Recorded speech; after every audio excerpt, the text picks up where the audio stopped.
Hello students, today we will start the topic agro-based industries. जैसा कि last topic में हमने क्लासिफिकेशन ऑफ इंडस्ट्रीज के बारे में पढ़ा था, आज हम उनको डिटेल में पढ़ेंगे। तो फर्स्ट जो क्लासिफिकेशन थी on the basis of raw material, उसमें फर्स्ट क्लासिफिकेशन थी agro based industries. Agro based industries जो होती हैं वो मेनली एग्रीकल्चर पे डिपेंडेंट होती हैं। वो जो अपना रॉ मटेरियल है वो एग्रीकल्चर से ही लेते हैं। For example cotton, jute, silk, woollen textiles, sugar and edible oil extra, ये जो इंडस्ट्रीज हैं ये एग्रो बेस्ड इंडस्ट्रीज के अंडर आती हैं।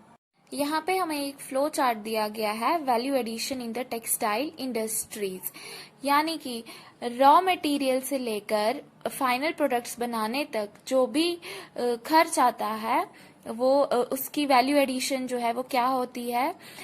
एक फ्लो चार्ट हमें यहाँ दिया गया है जिसमें फर्स्ट स्टेप है फाइबर प्रोडक्शन, मतलब फाइबर का उत्पादन, जो कि रॉ फाइबर मीन्स कच्चा सूत। फिर नेक्स्ट स्टेप में स्पिनिंग की जाती है, कताई, स्पिनिंग मीन्स कताई, जो कि यान धागे से होती है। नेक्स्ट है विविंग, नाइटिंग मतलब बुनाई। फिर फैब्रिक बनता है, कपड़ा बनता है। फिर डाइंग एंड फिनिशिंग की जाती है, रंगाई और परिष्करण किया जाता है जिससे गारमेंट्स, वस्त्र बनाए जाते हैं। गारमेंट मैन्युफैक्चर मीन्स गारमेंट, वस्त्र जो है उनका निर्माण किया जाता है। तो ये जो प्रोसेस है ये ऐसे ही चलता रहता है। नेक्स्ट यहाँ पे हम बात करेंगे टेक्सटाइल इंडस्ट्री की। टेक्सटाइल इंडस्ट्री जो है इंडिया के लिए काफी इम्पोर्टेंट है क्योंकि ये इंडियन इकोनॉमी को काफी सपोर्ट करती है। ये बड़ी संख्या में लोगों को जॉब प्रोवाइड करते हैं और इंडस्ट्रियल प्रोडक्ट में इसका जो प्रोडक्शन है, इंडस्ट्रियल प्रोडक्शन, उसमें इसका काफी कंट्रीब्यूशन है जो कि 14% है और करीब 35 मिलियन पर्सन्स को ये जॉब प्रोवाइड करते हैं डायरेक्टली। और ये एग्रीकल्चर के बाद सेकेंड लार्जेस्ट जॉब प्रोवाइडर है इंडिया में। फॉरेन एक्सचेंज को भी काफी बड़ी संख्या में लाने में मदद करते हैं। यहाँ पे लाइन दी गई है, it is the only industry in the country which is self-reliant and complete in the value chain, that is from raw material to the highest value added products. Means in industries का जो raw material है वो भी India में produce किया जाता है, इसकी जो प्रोसेसिंग है वो भी इंडिया में ही होती है और फाइनल प्रोडक्ट्स जो हैं वो भी इंडिया में ही बनते हैं। नेक्स्ट है यहाँ पे कॉटन टेक्सटाइल्स। एंशियंट टाइम में इंडिया में कॉटन टेक्सटाइल को हैंड स्पिनिंग से प्रोड्यूस किया जाता था। हैंडलूम विविंग टेक्निक्स को यूज करके इसको प्रोड्यूस किया जाता था, लेकिन 18th सेंचुरी के बाद जब पावर लूम्स आए उसकी वजह से हमारी जो ट्रेडिशनल इंडस्ट्रीज थी, जो हैंडलूम पर काम किया करते थे, उसको काफी झटका लगा। उसकी जो मार्केट में वैल्यू थी या जो प्रोडक्शन था वो काफी कम हुआ क्योंकि इंग्लैंड में जो इंडस्ट्रियल रेवोल्यूशन आया था वो वहां से गुड्स जब इंडिया में एक्सपोर्ट करने लगे तो हमारे जो इंडस्ट्रीज थे वो उनको कम्पीट नहीं कर पाए और भी बहुत सारे रीजंस की वजह से इंडिया का मार्केट जो है वो काफी प्रभावित हुआ। अब यहाँ पे हमें कुछ पॉइंट्स दिए गए हैं जिसमें फर्स्ट है जो the first successful textile mill was established in Mumbai in 1854। जो फर्स्ट सक्सेसफुल टेक्सटाइल मिल थी इंडिया में वो कहाँ एस्टैब्लिश हुई थी? मुंबई में 1854 में। सेकेंड पॉइंट में बताया गया है जब दोनों वर्ल्ड वार्स जो है वो यूरोप में हुए थे, यूरोप में लड़े गए थे, तो उस टाइम पे इंडिया जो थी वो ब्रिटिशर्स के गुलाम थे, अंग्रेजों के गुलाम थे। उस समय यूके में क्लॉथ की डिमांड काफी बढ़ गई थी और उसकी वजह से इंडिया के जो इंडस्ट्रीज थे उनको काफी बूस्ट मिला, मींस सपोर्ट मिला, क्योंकि वो क्लॉथ जो कपड़ा था या क्लॉथ था वो इंडिया से ही खरीदते थे। पहले के समय में जो कॉटन टेक्सटाइल इंडस्ट्रीज थी इंडिया में, जो उन्हीं जगहों पर थी जहां कॉटन ग्रो किया जाता था। ग्रोइंग बेल्ट्स जो थे, ग्रोइंग बेल्ट मीन्स जहां पे कॉटन जो है वो ग्रो किया जाता था, तो कॉटन टेक्सटाइल इंडस्ट्रीज भी वहीं होती थी। जैसे गुजरात में, महाराष्ट्र में रॉ मटेरियल जो है, raw cotton market, transport, extra बहुत सी चीज़ों का ध्यान रखना पड़ता था इन इंडस्ट्रीज को सेटअप करने के लिए।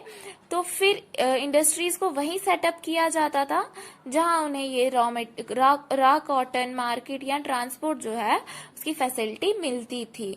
कॉटन इंडस्ट्रीज जो है वो एग्रीकल्चर पे डिपेंड है और एग्रीकल्चर से ही अपना रॉ मटेरियल खरीदती हैं और फार्मर्स को जीविका प्रोवाइड करती हैं।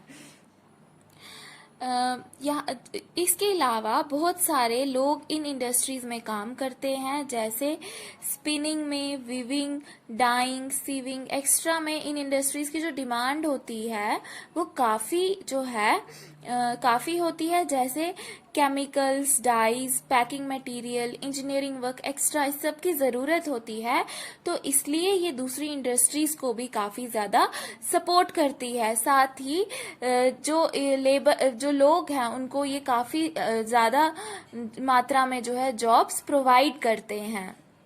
स्पिनिंग जो है वो मेनली सेंट्रलाइज्ड है। सेंट्रलाइज मीन्स केंद्रीकृत, महाराष्ट्र, गुजरात, तमिलनाडु में। और जो विविंग है वो डिसेंट्रलाइज है, मीन्स विकेंद्रीकरण। विविंग का जो काम है वो बहुत अलग अलग जगहों पर किया जाता है। इसका रीजन ये है कि अलग अलग जगहों पर अलग अलग ट्रेडिशन जो है वो देखने को मिलता है। कुछ जगहों पर कॉटन का काम अच्छा होता है, कुछ जगहों पर एम्ब्रॉयडरी का काम अच्छा होता है। तो विविंग का काम जो है वो हमें अलग अलग जगहों पर देखने को मिलता है।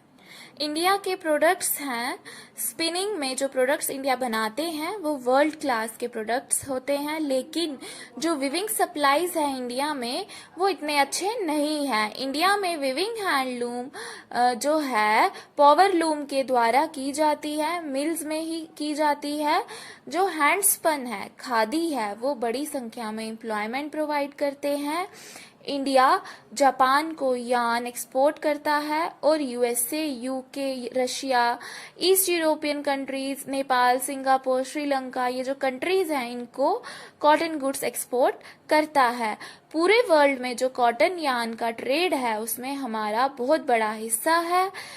स्टेपल कॉटन जो है, स्टेपल मीन्स रेशा, स्टेपल कॉटन का जो प्रोडक्शन है वो हमने बढ़ा दिया है, लेकिन इंपोर्ट हमें अभी भी बढ़ाने की जरूरत है क्योंकि उसकी जो डिमांड है वो काफी ज्यादा है।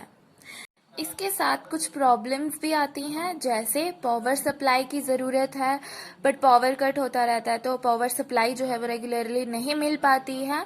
मशीनरी नीड्स को अपग्रेड करने की ज़रूरत है। अपग्रेड मीन्स तरक्की करने की ज़रूरत है विविंग, ताकि विविंग सेक्टर को अपग्रेड कर सके। और दूसरी प्रॉब्लम्स जो हैं वो भी आती हैं, जैसे लेबर आउटपुट है, यानी कि एक व्यक्ति कितना काम करता है वो काफ़ी कम है। और जो सिंथेटिक फाइबर इंडस्ट्रीज हैं उससे हमें काफ़ी कंपटीशन जो है मिल रहा है। कॉटन इंडस्ट्रीज को काफ़ी कंपटीशन जो है वो मिल रहा है। अब यहाँ मैप की हेल्प से हम देखेंगे कि हमें इंडिया में कॉटन टेक्सटाइल, वूलन टेक्सटाइल और सिल्क टेक्सटाइल कहाँ कहाँ देखने को मिलते हैं। तो सबसे पहले बात करेंगे कॉटन टेक्सटाइल की। कॉटन टेक्सटाइल जो है वो मुरादाबाद, कानपुर, आगरा, अहमदाबाद, राजकोट, पोरबंदर, मुंबई, पुणे, सूरत, इंदौर, जलगांव, औरंगाबाद, उसके बाद यहाँ पे हम देख सकते हैं चेन्नई, मदुराई, ये जो कुछ इंडिया के कुछ पार्ट्स है यहाँ पे हमें कॉटन टेक्सटाइल्स देखने को मिलते हैं। नेक्स्ट है हमारा वूलन टेक्सटाइल। वूलन टेक्सटाइल हमें कहाँ कहाँ देखने को मिलते हैं? श्रीनगर, अमृतसर, लुधियाना, पानीपत, गोरेग्राम, जयपुर, ग्वालियर, आगरा में, शाहजहांपुर, कानपुर, मिर्जापुर, जामनगर, अहमदाबाद, मुंबई, बेंगलुरु, यहाँ पे हमें जो है वुलन टेक्सटाइल देखने को मिलते हैं। सिल्क टेक्सटाइल जो है वो हमें बारामूला, श्रीनगर, अनंतनाग, मैसूर, कोलार, बेंगलुरु, यहाँ पे जो है हमें सिल्क टेक्सटाइल्स जो है वो हमें देखने को मिलते हैं। सो स्टूडेंट्स, ये था आज का लेक्चर। Thank you.